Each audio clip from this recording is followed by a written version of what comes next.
তো কি বস, ভালো তো থাকতেই হবে, কারণ 2026-এ তোমাদের মাধ্যমিক পরীক্ষা। তাই ভালোভাবে পড়াশোনা করো, ভালোভাবে থাকো, কারণ তোমাদের সকলকে স্বাগত জানাই তোমাদেরই ভালোবাসার চ্যানেল র্যাঙ্ক অন 5-এ। তাহলে আজকে আমাদের যে আলোচ্য বিষয়, সেই আলোচ্য বিষয়টা কি? আজকে আমাদের আলোচ্য বিষয় হচ্ছে দ্য প্যাসিং অ্যাওয়ে অফ বাপুর যে কম্প্রিহেনসিভ এক্সারসাইজগুলো আছে, যে টেক্সচুয়াল এক্সারসাইজগুলো আছে, সেগুলো আজকে আমরা সলভ করব। তাহলে টেক্সচুয়াল এক্সারসাইজের আমরা প্রাথমিকভাবে কি দেখব? টেক্সচুয়াল এক্সারসাইজে আমরা প্রাথমিকভাবে দেখব সেটা হচ্ছে এমসিকিউ, মাল্টিপল চয়েস কোশ্চেন। অর্থাৎ 4টা অপশন দেওয়া থাকবে, সেখান থেকে যে উত্তরটা সঠিক সেটা বেছে নিয়ে আমাদেরকে টিক মার্ক করতে হবে। তাহলে দ্য প্যাসিং অফ বাপু কে লিখেছেন? আমরা দেখেছিলাম তিনি লিখেছেন, লেখক রাইটার হচ্ছে নয়নতারা সেহগাল। কম্প্রিহেনসিভ এক্সারসাইজ করবো আজকে। তোমাদের সকলকে আবারও একবার স্বাগত জানাই তোমাদেরই ভালোবাসার চ্যানেল র্যাঙ্ক অন 5-এ। তাহলে প্রথম প্রশ্ন কি বলছে? প্রথম প্রশ্ন বলছে Gandhiji had been shot on his way. গান্ধীজিকে মারা হয়েছিল তার যাত্রাপথে কখন তার যাত্রাপথে মারা হয়েছিল? দ্য বিড়লা হাউসে, দ্য অথর্স হাউস যে লেখিকা বলছেন, অর্থাৎ নয়নতারার বাড়িতে, নাকি দ্য প্রেয়ার মিটিং একটা প্রার্থনা সভায় যাওয়ার সময়, ফ্যামিলি গ্যাদারিং যখন একটা ফ্যামিলির সদস্য এক জায়গায় ছিল তখন। তাহলে গান্ধীজিকে কখন মারা হয়েছিল? আমরা কি দেখেছিলাম? গান্ধীজিকে মারা হয়েছিল যখন তিনি প্রেয়ার মিটিংয়ে যাওয়ার জন্য প্রস্তুত হচ্ছিলেন, তখনই তাকে মারা হয়েছিল। তাহলে আমাদের অপশান অ্যান্সার হয়ে যাবে সি, 3 নম্বর অপশন, প্রেয়ার মিটিং। ওকে, এটা হয়ে যাবে আমাদের অ্যান্সার। তাহলে প্রথম কোশ্চেন আশা করি তোমরা বুঝতে পারলে। ওকে, তাহলে আমাদের দ্বিতীয় কোশ্চেন হচ্ছে the author came to know of Gandhiji's death by. যে অথর রয়েছে নয়নতারা সেহগাল, যিনি রয়েছেন অথর রয়েছেন, তাকে জানানো হয়েছিল গান্ধীজির মৃত্যু যে হয়েছিল, সেই গান্ধীজির মৃত্যুটা কিভাবে জানানো হয়েছিল? লেটারের মাধ্যমে, লেটার দিয়ে, নাকি টেলিফোনের মাধ্যমে, নাকি টেলিগ্রামের মাধ্যমে, নাকি পাবলিক ব্রডকাস্টের মাধ্যমে? তাহলে আমরা কি দেখেছিলাম? একটা আর্জেন্ট টেলিফোনের মাধ্যমে তো তাকে সংবাদপত্র দেওয়া হয়েছিল না, একটা আর্জেন্ট টেলিফোন তাকে করা হয়েছিল, সেই টেলিফোনের মাধ্যমেই তাকে তো সেই সংবাদপত্রটা দেওয়া হয়েছিল যে গান্ধীজির মৃত্যু হয়েছে। তাহলে আমাদের অ্যান্সার কী হয়ে যাবে? আর টেলিফোন, এটা হয়ে যাবে আমাদের অ্যান্সার। ওকে, আর টেলিফোন এটা হয়ে যাবে আমাদের অ্যান্সার। 3 নম্বর কোশ্চেন কী বলছে? When one is first with the shock of a love one's death. যখন একজন প্রিয় মানুষের মৃত্যু হয় তখন একজন কি করছিল? যখন গান্ধীজির স্টোরিটা আমরা পড়ছিলাম, নয়নতারা সেহগাল বলছিলেন, যখন একজন প্রিয় মানুষের মৃত্যু হয় তখন একজন কি করে? কী করে? কাঁদে, লাফ, হাসে, ক্ল্যাপস করে, নাকি শাউট, চিৎকার করে? তাহলে কি দেখেছিলাম আমরা সবাই? হুইম্পার্স কথাটা আমরা দেখেছিলাম, যে হুইম্পার্স কান্না করছে, গড়াগড়ি দিচ্ছে, তার বুকে চাপড়ে ধরে কান্নাকানি করছে। তাহলে এখানে আমাদের অ্যান্সার হয়ে যাবে হুইম্পার্স। গান্ধীজির funeral was to take place. গান্ধীজির যে ফিউনারেল, অন্ত্যেষ্টি ক্রিয়া ছিল, সেটা কি নিয়েছিল? কখন হয়েছিল? On the day of his death, তার মৃত্যুর দিন। 2 days আফটার হিজ ডেথ, তার মৃত্যুর 2 দিন পরে। 1 day আফটার হিজ ডেথ, তার একদিন পরে, তার মৃত্যুর একদিন পরে। উইক আফটার হিজ ডেথ, তার মৃত্যুর 1 সপ্তাহ পরে। তাহলে আমরা কি দেখেছিলাম? গান্ধীজি অর্থাৎ বাপুজি যখন মারা গিয়েছিলেন তার একদিন পরে তার অন্ত্যেষ্টিক্রিয়া অর্থাৎ ফিউনারেল সম্পন্ন করা হয়েছিল। তাহলে আমাদের অ্যান্সার হয়ে যাবে one day after his death, অর্থাৎ তার মৃত্যুর একদিন পরে, 1 day আফটার হিজ ডেট। আমাদের 5 নম্বর কোশ্চেন কি বলছে? পদ্মশ্রী ওয়াজ এমআরএস নাইডুস। তাহলে আমরা কি দেখেছিলাম? পদ্মশ্রী যে ছিল তিনি কে ছিলেন? পদ্মশ্রী যে ছিল সে কে ছিলেন? পদ্মশ্রী ছিল হচ্ছে মিসেস নাইডুস ডটার। তাহলে নাইস হবে না, সিস্টারও হবে না, ফ্রেন্ডও হবে না, ডটার হবে। তাহলে আমরা কি দেখেছিলাম? পদ্মশ্রী যে ছিল তিনি কে ছিলেন? পদ্মশ্রী যে ছিল তিনি ছিলেন মিসেস নাইডুস ডটার। তোমরা টেক্সচুয়ালগুলো ভালো করে পড়বে, সেই টেক্সচুয়ালে তোমরা দেখতে পাবে সমস্ত অ্যান্সারগুলো ভালোভাবে দেখতে পাবে। তাহলে পরবর্তী কোশ্চেনে যাওয়া যাক। ওকে, তাহলে আমাদের পরবর্তী কোশ্চেনে আমরা এবার চলে যাব। আমাদের পরবর্তী কোশ্চেন কি বলছে? আমাদের পরবর্তী কোশ্চেন বলছে হোয়াইল ওয়াকিং, যখন হাঁটা হচ্ছিল, বাপু use to carry in his hand. যখন বাপু হাঁটছিলেন বা হেঁটেছিলেন তখন তিনি কি হাতে করে বহন করতেন? আমরা কি দেখেছিলাম? তিনি হাতে করে সর্বদা লাঠি বহন করতেন। ফ্ল্যাগ নয়, স্টাফ মানে হচ্ছে লাঠি, স্টাফ বহন করতেন। ওকে, তাহলে স্টাফ মানে হচ্ছে লাঠি, তিনি লাঠি বহন করতেন, ফ্ল্যাগ বহন করতেন না, আমব্রেলা ছাতাও না, কেন না? ওকে, তাহলে আমরা কি দেখেছিলাম? আমরা দেখেছিলাম যে তিনি সর্বদা হাঁটার সময় একটা ছোট লাঠি ব্যবহার করতেন, যেটাকে বলা হয় স্টাফ। ওকে, স্টাফ ব্যবহার করতেন। তারপরে কোশ্চেন কি বলছে? তারপরের কোশ্চেন বলছে গান্ধীজি অ্যাসেস, গান্ধীজির যে ছাইবস্ত্রটা আছে সেই ছাইবস্ত্রটা ওয়ার টেকেন টু, কোথায় নিয়ে যাওয়া হয়েছিল? আহমেদাবাদ, এলাহাবাদ, দিল্লি, নাকি বেনারস? কোথায়? আমরা দেখেছিলাম যখন দিল্লি থেকে এলাহাবাদ নিয়ে গেছিলো সেই গান্ধীজির অ্যাসেসটাকে। তাহলে আমাদের অ্যান্সার কি হয়ে যাবে? এলাহাবাদ। আমাদের অ্যান্সার হয়ে যাবে এলাহাবাদ। ওকে, তাহলে আমাদের অ্যান্সার হয়ে যাবে এলাহাবাদ। তারপরে কোশ্চেন কি বলছে? হিউজ ক্রাউড, একটা বিশাল পরিমাণে ভিড়, হ্যাড গ্যাদার, জড়ো হয়েছিল, বাই দ্য গঙ্গাস, যমুনা, ব্রহ্মপুত্র, নর্মদা। তাহলে গান্ধীজির অ্যাসেসটা যেখানে বিসর্জন করা হয়েছিল, ইমপ্রেশন করা হয়েছিল, সেখানে তো গ্যাদারটা জমা হয়েছিল না, আর সেখানেই তো সে বিশাল পরিমাণে ভিড় জমা হয়েছিল। তাহলে আমাদের কি গঙ্গাতে করা হয়েছিল বিসর্জন, যমুনাতে করা হয়েছিল, ব্রহ্মপুত্রতে করা হয়েছিল, নাকি নর্মদা নদীর তীরে করা হয়েছিল, কোথায় করা হয়েছিল? তাহলে আমরা টেক্সটে দেখেছিলাম যে আমাদের যে মহাত্মা গান্ধী রয়েছেন অর্থাৎ বাপুজি রয়েছেন তার অ্যাসেস যে ছাই বস্ত্রটা রয়েছে সেখানে বিসর্জন দেওয়া হয়েছিল গঙ্গা নদীতে। তাহলে সেটা হচ্ছে আমাদের অ্যান্সার গঙ্গেজ। তার পরবর্তী কোশ্চেন কি বলছে, Gandhiji awakened people to one another's. গান্ধীজির দুঃখ যন্ত্রণাদায়ক যে শোকাহত মানুষজনগুলো ছিল তারা কি করছিল, একে অপরের প্রতি সাফারিং করছিল। কি করছিল? সাফারিং। তাহলে এটা সাফারিং হয়ে যাবে আমাদের অ্যান্সার। তাহলে আশা করি এতদূর পর্যন্ত বুঝতে পারলে আমাদের এই পর্যন্ত এমসিকিউ পার্ট শেষ। এর পরবর্তী পার্টে আমরা চলে পরবর্তী যে পার্ট আছে, পরবর্তী আমাদের প্রাথমিকভাবে এমসিকিউ পার্ট করলাম, এরপরে আমাদের কি পার্ট আছে? এরপরে আমাদের পার্ট আছে সেটা হচ্ছে ফিলিং দ্য ব্ল্যাঙ্কস অর্থাৎ শূন্যস্থান পূরণ। কিছুটা বাক্য দেওয়া থাকবে, তার পরবর্তী বাক্যটা আমাদেরকে লিখতে হবে, দিয়ে আমাদের শূন্যস্থানটা ফিল আপ করতে হবে। তাহলে কি বলছে? প্রথম কোশ্চেন বলছে thousand of people wept, lakh lakh মানুষ, হাজার হাজার মানুষ কাঁদছিল, ট্রাইং কি করছিল? চেষ্টা করছিল। তোমরা তোমাদের টেক্সট বুক বের করো, তোমরা তোমাদের যে ব্লিজের এই বইটা আছে এই বইয়ের টেক্সট বুকটা বের করো। আমি পাতা নাম্বার বলে দিচ্ছি, তোমরা একবার চেক আউট করে নেবে। ওকে, তাহলে আমি একবার বলে দিচ্ছি, তোমরা 20 নম্বর পেজের সেকেন্ড নাম্বার লাইন দেখো, বা সেকেন্ড নাম্বার লাইন বলছে thousand of people wept trying to touch Bapu's feet. তাহলে আমরা কি পেয়ে গেলাম? ট্রাইংয়ের পর কি আছে? ট্রাইংয়ের পর আছে টু টাচ। টু টাচ মুখস্থ করার কোনো দরকার নাই, সিন থেকে প্যাসেজ থেকে পেয়ে যাবে। To touch Bapu's feet, to touch Bapu's feet, ব্যাস এই পর্যন্ত লিখে দিলে অ্যান্সার কমপ্লিট। তাহলে এইটুকু আমাদের শূন্যস্থান। তাহলে কি বলছে? Thousand of people wept trying to touch Bapu's feet, ব্যাস অ্যান্সার কমপ্লিট। তারপরে কোশ্চেন কি বলছে? The author was among people for whom walking. তাহলে অথর যাদের মধ্যে হাঁটছিলেন তারা কেমন মানুষ ছিলেন? তাহলে 20 নম্বর পেজের 6 নম্বর লাইন দেখো, 20 নম্বর পেজের 6 নম্বর লাইনটা দেখো। হ্যাঁ, কি বলছে? I was among people for whom walking with Bapu had a special meaning. কি ছিল? ওয়াকিং উইথ বাপু কি বলছে? Walking with Bapu had a special meaning, had a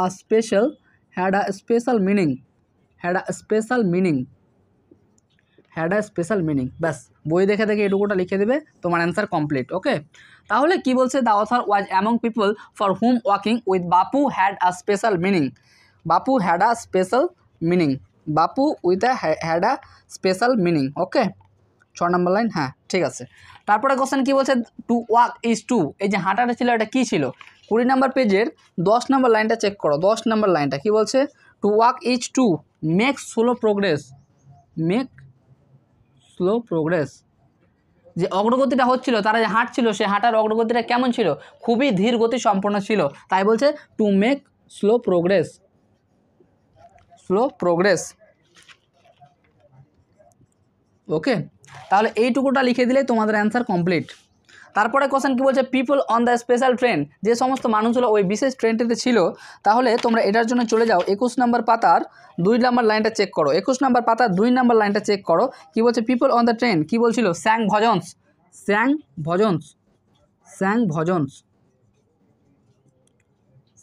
bhajans.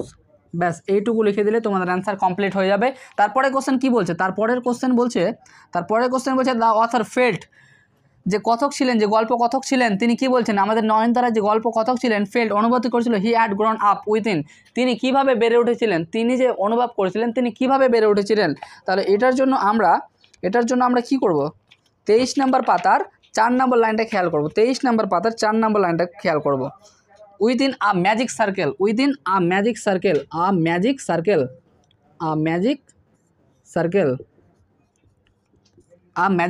ব্যাস এইটুকু লিখে দিলে অ্যান্সার কমপ্লিট। কি বলছে? The author felt she had grown up within a magic circle. তারপরে কোশ্চেন কি বলছে? বাপু had passed away phrasal verb হচ্ছে ডাইট, এর আগের দিন বলেছিলাম, অর্থাৎ মারা যাওয়া, পরলোক গমন করা। তাহলে বাপু হ্যাড পাস্ট অ্যাওয়ে বাট তোমরা 23 নম্বর পাতার যে লাস্ট লাইনটা আছে, পুরোপুরি লাস্ট লাইন, অর্থাৎ এই টেক্সটের যে লাস্ট লাইনটা আছে পুরো লাস্ট লাইনটা তোমরা খেয়াল করো। বাপু had passed away but his India, কি লিখবে? His India would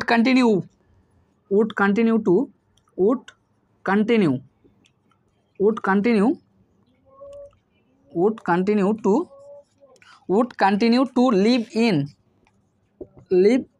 in his children.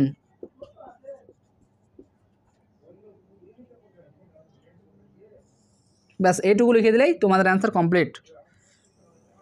ব্যাস এইটুকু লিখে দিলেই অ্যান্সার কমপ্লিট। তাহলে আমাদের পুরোপুরি অ্যান্সার কী হচ্ছে? এটার অ্যান্সার হচ্ছে টু টাচ বাপুস ফিট, এটার অ্যান্সার হচ্ছে with Bapu had a special meaning, এটার অ্যান্সার হচ্ছে মেক সোলো প্রোগ্রেস, এটার অ্যান্সার হচ্ছে স্যাং ভজনস, 5 নম্বরের অ্যান্সার হচ্ছে আ ম্যাজিক সার্কেল, 6 নম্বরের অ্যান্সার হচ্ছে হিজ ইন্ডিয়ান উড, 5 নম্বর কোশ্চেন হচ্ছে আ ম্যাজিক সার্কেল, 6 নম্বর কোশ্চেন হচ্ছে his India would continue to live in his children. ব্যাস এইটুকু পর্যন্ত বোঝা গেল আশা করি। তাহলে আমাদের যে এই পর্যন্ত ফিলিং দ্য ব্ল্যাঙ্কস অর্থাৎ দ্য পাসিং এ অফ আপুর যতটা ফিলিং দ্য ব্ল্যাঙ্কস আছে আমরা এখানে কমপ্লিট করলাম। এর পরবর্তীতে চলে যাব আমাদের পরবর্তী সেটে কি বলছে। ওকে, তাহলে এর পরবর্তী সেটে আমরা চলে যাব। পরবর্তী কোশ্চেন অর্থাৎ কোশ্চেনের টাইপটা কি বলছে, অর্থাৎ কোশ্চেনের টাইপ বুঝে আমরা অ্যান্সার করব। বলছে ইনফরমেশন ফ্রম দ্য টেক্সট। প্রথম কোশ্চেন বলছে এখানে কিছু ডেটা দেওয়া আছে, এই ডেটা অনুযায়ী সেই টেক্সট থেকে ডেটা কালেক্ট করে এই ডেটাটা ফিল আপ করতে হবে, এই শূন্যস্থান বা ফাঁকা জায়গাটা ফিল আপ করতে হবে। প্রায় শূন্যস্থানের মতোই এগুলো কোশ্চেন। বলছে ডেট, কি বলছে date on which Gandhiji was shot dead, অর্থাৎ গান্ধীজির যে মৃত্যু হয়েছিল সেই তারিখটা জানতে চেয়েছে। সেই তারিখটা কত? তাহলে 16 পাতার যে প্রথম লাইনটা শুরু হচ্ছে, অর্থাৎ প্রথম লাইনটা যে শুরু হচ্ছে গল্পের প্রথম লাইনটাই আমরা সেই অ্যান্সারটা পেয়ে যাব। তাহলে কত? 1948-এর 30শে জানুয়ারি। তাহলে ডেটটা আমরা কী লিখব? 13 জানুয়ারি 1948। ব্যাস এইটুকু লিখে দিলে আমাদের অ্যান্সার কমপ্লিট। বলছে place where Gandhiji breathed his last, সেই জায়গাটার কথা বলছে যেখানে গান্ধীজি তার শেষ নিঃশ্বাসটা ত্যাগ করেছিলেন, সেই জায়গাটার কথা বলা হয়েছে। তাহলে সেই জায়গাটা আমরা কি বলতে পারি? সেই জায়গাটা আমরা বলতে পারি 16 নম্বর পাতার 5 নম্বর লাইনটা দেখো কি বলছে। There was silence in the room. In the room বলতে বিড়লা হাউসকে বোঝানো হয়েছে। এখানে ইন দ্য রুম বলতে বিড়লা হাউসকে বোঝানো হয়েছে। যারা টেক্সট ভালোভাবে খুঁটিয়ে পড়েছে তারা এই লাইনটার মানে বুঝতে পারবে। তাই বলছি যারা টেক্সচুয়াল আমার যে ভিডিওগুলো আছে তারা দেখোনি, তারা পিছনে গিয়ে দেখে নিতে পারো, তারপরে এটা এসে করবে, তাহলে তোমাদের অনেকটা সুবিধা হবে। ওকে, তাহলে কি বলছে there was silence in the room as Gandhiji breathed his last. ওই রুম বলতে বিড়লা হাউসকে বোঝানো হয়েছে। তাহলে এখানে হয়ে যাবে বিড়লা হাউস, অ্যান্সার হয়ে যাবে আমাদের বিড়লা হাউস, অ্যান্সার হয়ে যাবে আমাদের বিড়লা হাউস। ওকে, তাহলে অ্যান্সার কমপ্লিট। কি বলছে information given by the broadcast, যে বেতারে সম্প্রচার হচ্ছিল, সম্প্রচারের মাধ্যমে কি জানতে পারা হয়েছিল, ইনফরমেশনের মাধ্যমে কি জানতে চাওয়া হয়েছিল, কি জানতে পারা গিয়েছিল। আমাদের যে 17 নাম্বার পেজ আছে সেই 17 নাম্বার পেজের লাস্ট লাইনটা আমরা দেখব। কি বলছে? We listened on the broadcasting telling the people of Indians that their Bapu was no more. তাহলে এখানে কি বলছে ইনফরমেশন গিভেন দ্য ব্রডকাস্ট, যে ইনফরমেশনটা দেওয়া হয়েছিল সেই বেতার সম্প্রচারের মাধ্যমে কি বলা হয়েছিল? আবার বাপু ওয়াজ নো মোর, শুধু বাপু ওয়াজ নো মোর লিখলেও হবে, বাপু ওয়াজ নো মোর। ব্যাস এইটুকু লিখলে অ্যান্সার কমপ্লিট। তাহলে এটার অ্যান্সার হলো এটা 13 জানুয়ারি 1948 বিড়লা হাউস এটার অ্যান্সার, এবং এটার answer Bapu was no more. ব্যাস আশা করি information of the text from the text যে টাইপটা কোশ্চেন আছে সেই টাইপের 3টা কোশ্চেন তোমরা বুঝতে পেরেছো। তার পরবর্তী কোশ্চেন হচ্ছে স্টেটমেন্ট রিজন বেসড কোশ্চেন। এই কোশ্চেনটা তোমরা তোমাদের বইতে 21 পাতা 6 নম্বর দাগের যে কোশ্চেনটা আছে সেই কোশ্চেনে দেখতে পাবে। 21 নম্বর পাতা 6 দাগের যে টাইপটা আছে সেই টাইপটা স্টেটমেন্ট রিজন বেসড কোশ্চেনে তোমরা এই টাইপটা পেয়ে যাবে। তাহলে প্রথম কোশ্চেন কী বলছে? It was impossible to move, এটা ছিল খুবই অসম্ভব খুব এগিয়ে চলা। তার কারণ কি? এটা হচ্ছে স্টেটমেন্টস, প্রথমটা হচ্ছে স্টেটমেন্টস, এটা তোমাকে একটা স্টেটমেন্ট দিয়ে দিয়েছে, সেই স্টেটমেন্টসের কারণ অর্থাৎ রিজনটা তোমাকে জানতে চাওয়া হয়েছে। তাহলে it was impossible to move, সামনে এগিয়ে যাওয়াটা খুবই অসম্ভব ব্যাপার ছিল। এর কারণ হিসাবে কি হবে? এর কারণ হিসেবে আমরা দেখতে গেলে কি করব? 20 নম্বর পাতার এই কোশ্চেনটা আমাদের একটু ভালোভাবে সাজিয়ে গুছিয়ে লিখতে হবে। তাহলে 20 নম্বর পাতার যে 2 আর 3 নম্বর লাইনটা আছে না, এই 2 আর 3 নম্বর লাইনটা আমাদেরকে দেখে নিতে হবে। তাহলে কি করতে হবে? আমাদের যদি সাজিয়ে লিখতে হবে দেয়ার ওয়াজ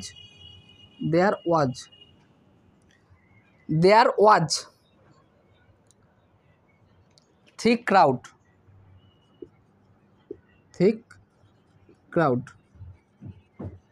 ব্যাস এই পর্যন্ত হলে তার উপরের লাইনটা চলে যাব, সেকেন্ড লাইনটা কমা দিয়ে দেবো, সেকেন্ড লাইন লেখা হতো thousand of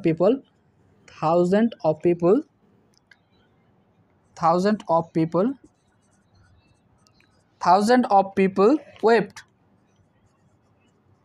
trying to Bapu's feet।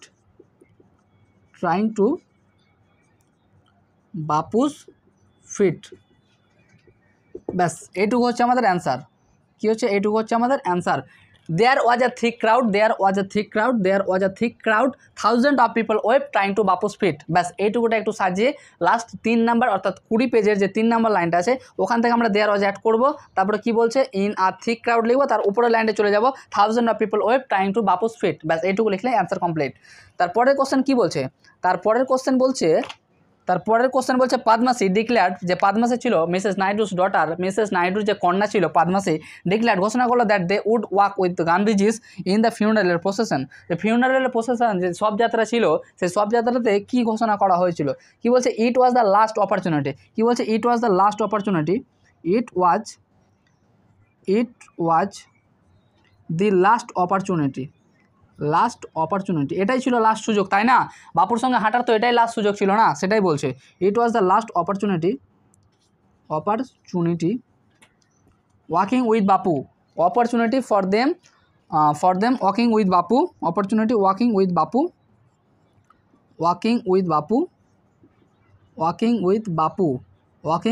বাপু। ব্যাস বাপুস ফিউনারেল প্রসেশন লিখলে হবে বা বাপু লিখলে হবে, ফিউনারেল প্রসেশন আমরা ভালোভাবে লিখে দেবো, ফিউনারেল প্রসেশন,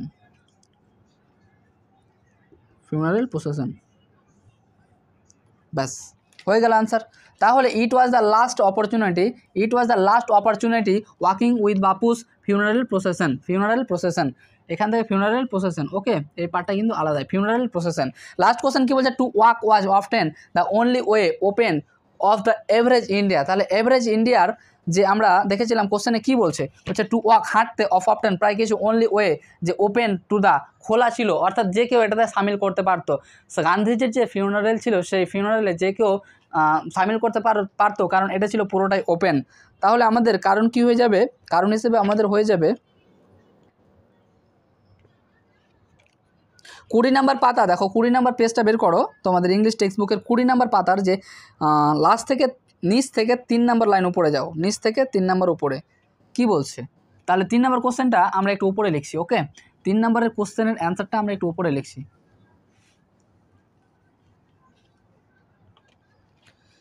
তাহলে it requires no vehicle except his own body and cost him nothing but his energy. It required no vehicle except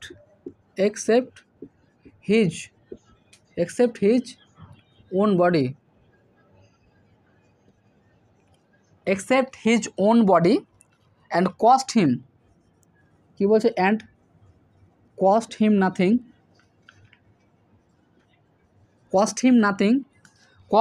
nothing but his energy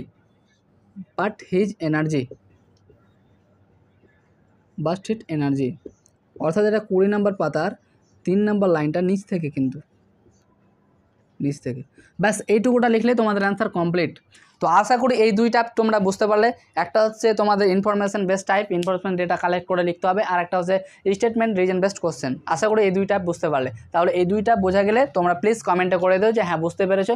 যদি কোথাও অসুবিধা হয়ে থাকে তোমরা কমেন্ট করে জানাও, তোমাদের সবার কমেন্টের রিপ্লাই আমি করে দেবো। আর চ্যানেলে নতুন হয়ে থাকলে চ্যানেলটিকে সাবস্ক্রাইব করে দিও, কারণ আমরা প্রতিটা চ্যাপ্টার মাধ্যমিক 2026-এর জন্য ফুললি প্রিপারেশন করছি এবং পরবর্তী পরপর আমরা সিরিয়াল এগিয়ে যাব। আমাদের প্রথমে ফাদার সেলফ হয়েছে, ফেবেল হয়েছে, পাসিং বাপু চলছে, এরপরের দিন my own true family, Ted হিউজের লেখা মাই ওন ট্রু ফ্যামিলিটা চলবে। এইভাবে আমরা পরপর এগিয়ে যাব। তাই যারা চ্যানেলটিকে সাবস্ক্রাইব করোনি, পাশে দেখো একটা বেল আইকন আছে, লাল কালারের সাবস্ক্রাইব বাটন আছে, সেটাকে প্রেস করো এবং অল নোটিফিকেশন অন করে দাও, যাতে পরবর্তী ইনফরমেশনগুলো, পরবর্তী নোটিফিকেশন তোমরা সহজেই পেয়ে যাবে এবং পরবর্তী ভিডিওগুলো তোমরা দেখতে পাবে। আশা করি কিছুটা হলেও তোমরা উপকৃত হচ্ছ, তাই চ্যানেলটিকে একটা লাইক করে দিও, বন্ধুদের মধ্যে শেয়ার করে দিও। এই পরবর্তী টপিকে আমরা চলে যাচ্ছি। ওকে, আমাদের প্রথম কোশ্চেন কি বলছে, the author received an urgent telephone. আমাদের যে অথর নয়নতারা সেহগাল রয়েছেন তিনি পেয়েছিলেন আর্জেন্ট টেলিফোন, একটা জরুরি telephone, call in the morning, সকালবেলায় কি পেয়েছিলেন, তিনি কি সকালবেলা পেয়েছিলেন? আমাদের এখানে কি প্রশ্ন বলছে, the author received an urgent telephone call in the morning. তাহলে যিনি অথর নয়নতারা সেহগাল ছিলেন তিনি নাকি সকালবেলা একটা জরুরি টেলিফোন পেয়েছিলেন। কিন্তু আমরা যখন টেক্সট পড়েছিলাম তখন আমরা কি দেখেছিলাম, তিনি সন্ধ্যাবেলা সেই টেলিফোনটা পেয়েছিলেন। তাহলে 16 নম্বর পাতার প্রথম লাইনটা দেখো, I was having tea at home on the evening of 30th January 1948 when I was called to Birla House by an urgent telephone. Gandhiji had been shot on his way to prayer meeting. I was numb with shock and I got into the car. তাহলে I was T at having tea on in the evening. তাহলে কি বলছে প্রথম কোশ্চেনে আমরা প্রথম লাইনে কি পাচ্ছি, অন দ্য ইভিনিং মানে হচ্ছে সন্ধ্যাবেলা। তাহলে আমাদের সাপোর্টিং স্টেটমেন্ট এটা হচ্ছে ফলস, ট্রু ফলসের মধ্যে এটা হচ্ছে ফলস, এবং সাপোর্টিং স্টেটমেন্টস আমাদের হয়ে যাবে প্রথম লাইনটায় I was having tea, I was having tea at home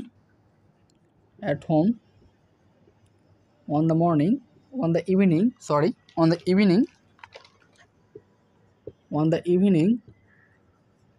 on 30th January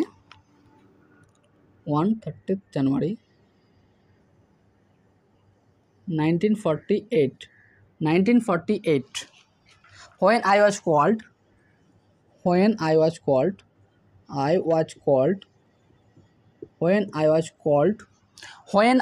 called to Birla House by an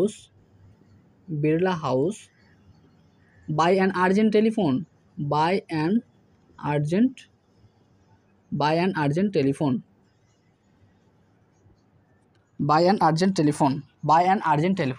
ব্যাস এইটুকু লিখলেই তোমাদের অ্যান্সার কমপ্লিট। ট্রু ফলসের মধ্যে এটা হচ্ছে ফলস, এবং I was having tea at home on the evening on 13th January 1948 when I was called to Birla House by an urgent telephone, এইটুকু লিখলেই তোমাদের অ্যান্সার কমপ্লিট। তার পরবর্তী কোশ্চেন কি বলছে, people attempt to break into the Birla house. People যে ছিল, জনগণেরা ছিল, তারা কি করেছিল, অ্যাটেম্প্ট করেছিল, অর্থাৎ উপস্থিতি লক্ষ্য করা গিয়েছিল break into the Birla house. এতটাই ভিড়ে উপচে পড়েছিল যে তারা ব্রেকডাউন করে দিচ্ছিল, তাদের মধ্যে ভিড়টা ভেঙে পড়েছিল, উপচে পড়েছিল। এটা কি ঠিক? হ্যাঁ, এটা সত্যি ঠিক। তাহলে আমরা কি দেখেছিলাম, আমরা দেখেছিলাম যে সত্যি বিড়লা হাউসে এতটা পরিমাণে ভিড় জমেছিল যে সেখানে পদদলিত হয়ে মানুষ কী হচ্ছে, পড়ে যাচ্ছে, হুড়োহুড়ি খাচ্ছে, ভিড় এতটাই ভিড় ছিল। তাহলে এটার অ্যান্সার আমরা পেয়ে যাব 17 নম্বর পাতার 2 নম্বর লাইনটা দেখো, দে জসল্ট। সাপোর্টিং স্টেটমেন্ট কী হবে, দে জসল্ট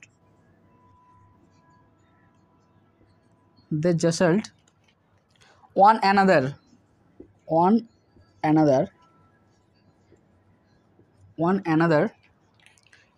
and stampede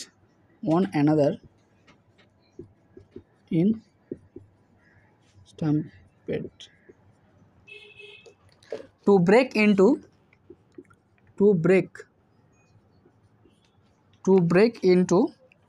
the house, ব্যাস এইটুকু লিখলে তোমাদের অ্যান্সার কমপ্লিট। এটা এখান থেকে এইটুকু লিখলে অ্যান্সার কমপ্লিট, এবং সেকেন্ড অ্যান্সার এখান থেকে এইটুকু লিখলে কমপ্লিট। 17 নম্বর পাতার 2 নম্বর লাইনটা তোমরা চেক আউট করে নেবে। ওকে, তাহলে তার পরবর্তী কোশ্চেন কী বলছে, দ্য নিউজ অফ গান্ধীজির ডেথ, যে খবরটা ছিল গান্ধীজির মৃত্যুর, did not shock the people, এটা মানুষদেরকে হতভম্ব করেনি। এটা কি ঠিক বলছে? এরা কোশ্চেনে বলছে যে দ্য নিউজ, যে খবরটা, গান্ধীজির মৃত্যুর খবরটা মানুষকে একেবারে হতভম্ব করেনি, এরা বলছে। কিন্তু আমরা টেক্সটে কী পড়েছিলাম, যে 17 নম্বর পাতার লাস্ট থেকে 2 নম্বর লাইনটা দেখো, it was the question in many hours of our hearts we sat still shocked and unbelieving. এটা আমাদের কাছে ছিল হতভম্ব, এটা এবং অবিশ্বাস্য। তাহলে এটা কী বলছে, এরা মিথ্যা কথা বলছে। মিথ্যা কথা বলতে গেলে এদেরকে এফ দিয়ে দাও, মিথ্যা বলতে এফ দিয়ে দাও। ওকে, তাহলে ফলস হয়ে গেল। তাহলে সাপোর্টিং স্টেটমেন্ট কী হবে, it was the question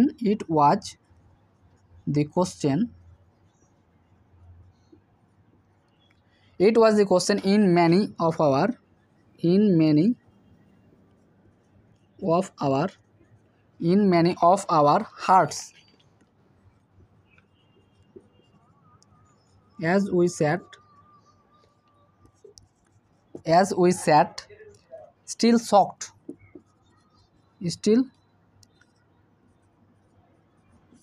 shocked and unbelieving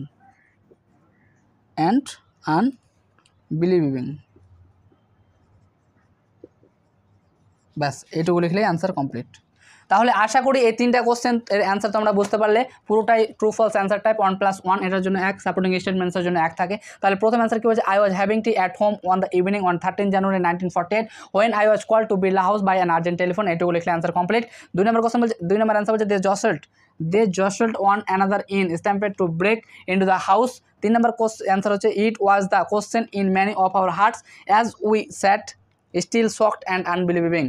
তাহলে এইটুকু পর্যন্ত আমাদের যে এক্সারসাইজগুলো ছিল, টেক্সচুয়াল এক্সারসাইজ, কম্প্রিহেনশন এক্সারসাইজগুলো ছিল, সেগুলি আজকে আমরা কমপ্লিট করলাম। আশা করি তোমাদের কোথাও বুঝতে অসুবিধা হয়নি। বুঝতে অসুবিধা হলে অবশ্যই একটা কমেন্ট করে দিও যে এই জায়গায় বুঝতে পারিনি, আমি তোমাদের অবশ্যই সবার কমেন্টে রিপ্লাই করব। তাহলে আজকে এই পর্যন্তই। সবাই ভালো থেকো, সুস্থ থেকো এবং চ্যানেলে নতুন হয়ে থাকলে পরবর্তী ভিডিওগুলি পাওয়ার জন্য চ্যানেলটিকে সাবস্ক্রাইব করে রাখতেই পারো। তাহলে সবাই ভালো থেকো, সুস্থ থেকো, বাই।